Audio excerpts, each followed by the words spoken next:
آپ نے معاشرے کو بدتمیز بنا دیا. آپ نے حضور سیدنا غوث اعظم رضی اللہ تعالیٰ عنہ جیسی شخصیت پر بات کرنا شروع کر دی. آپ نے حضور خواجہ غریب نواز جیسی شخصیت پر, حضور بابا فرید الدین مسعود گنشکر رحمۃ اللہ, حضور داتا گنج بخش علی اجمیری رحمۃ اللہ تعالیٰ علیہ پر آپ نے لوگوں کو بات کرنا کی طرف جو ہے نا وہ لے آئے ہیں. آپ کیا ہے یہ؟ آپ کس سے جڑے ہوئے ہیں؟ آپ کہاں ہیں؟ وہ شخصیات کہ جنہوں نے نبی پاک صلی اللہ علیہ وآلہ وسلم کا پیغام پہنچایا, آگے اس پیغام کو لے کر چلے ہیں, اپنے اپنے زمانوں میں کام کیا ہے. اب انہی پر آوازیں اٹھائیں گے تو ہم سے بڑا پھر احسان فراموش کون ہے؟ وہ بدتمیز بنا دیا.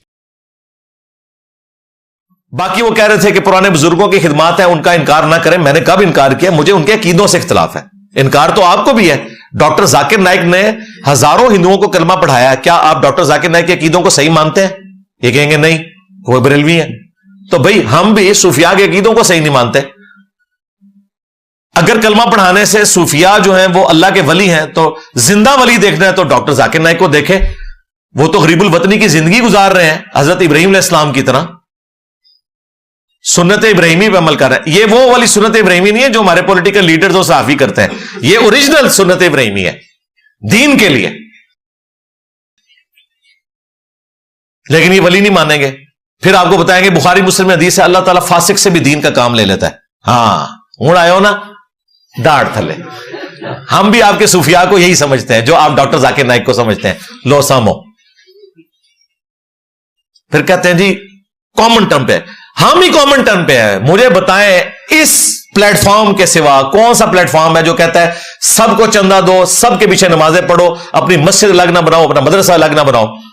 اس سے بڑی کیا کامن ٹرم ہوگی؟ اگر آپ کامن ٹرم یہ کہہ رہے ہیں کہ ہم یہ کہیں کہ تم اپنے شرک کو جاری رکھو, کو ایگزسٹ کرتے ہیں, قرآن و سنت کو پس پش ڈال دو, تو ایسا نہیں ہوگا.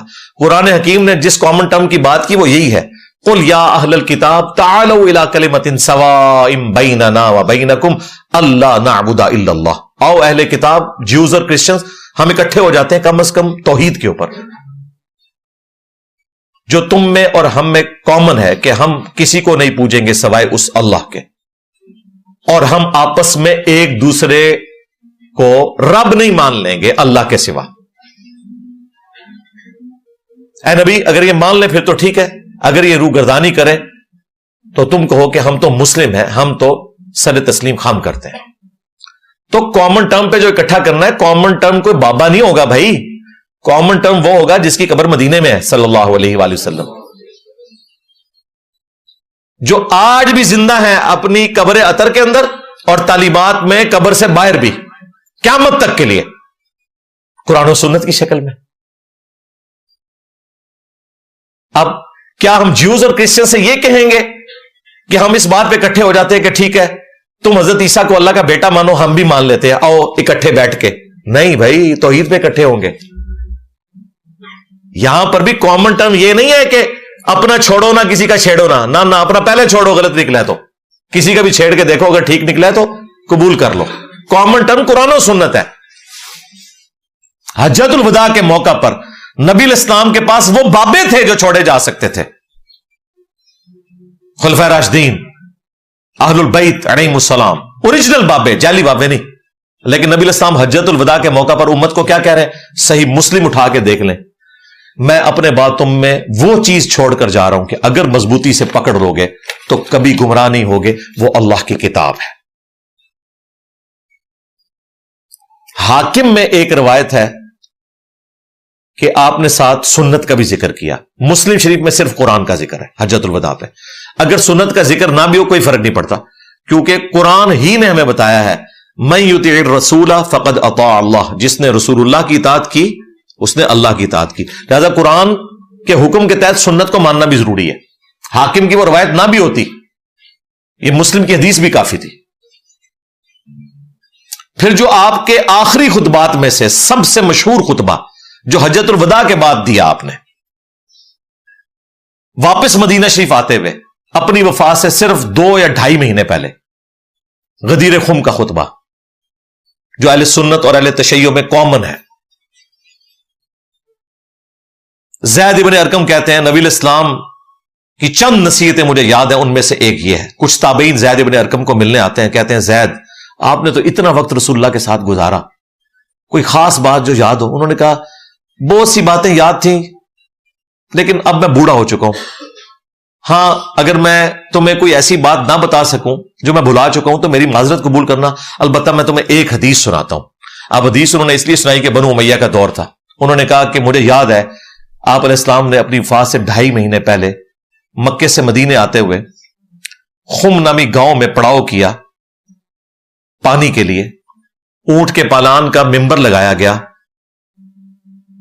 18 ذوالحجہ کی بات ہے، اس کے بعد آیا محرم، پھر سفر اور پھر ربیع الاول، اور نبی علیہ السلام دنیا سے چلے گئے 11 ہجری میں۔ تاریخ کنفرم نہیں لیکن مہینہ ربیع الاول کا ہے اور دن منڈے ہے۔ اور آپ کی گفتگو کنکلوڈنگ، اے لوگو آگاہ ہو جاؤ میں بھی ایک انسان ہوں، قریب ہے کہ اللہ کا قاصد یعنی موت کا فرشتہ آئے اور میں اس کی دعوت قبول کر لوں۔ ہر شخص نے جانا ہے، میں بھی چلا جاؤں گا۔ میں اپنے بعد تم میں 2 بھاری چیزیں چھوڑ کر جا رہا ہوں، ان میں سب سے پہلی چیز اللہ کی کتاب ہے۔ اب یہ جملے آپ نے سننے، اس پلانٹ ارتھ پہ قرآن کی تعریف میں غدیر خم سے بڑی کوئی حدیث نہیں، جو مسلم شریف میں اوپر تلے 4 احادیث ہیں، 6225 سے 6228 تک۔ پہلی چیز اللہ کی کتاب ہے، اس میں ہدایت ہے، اس میں نور ہے۔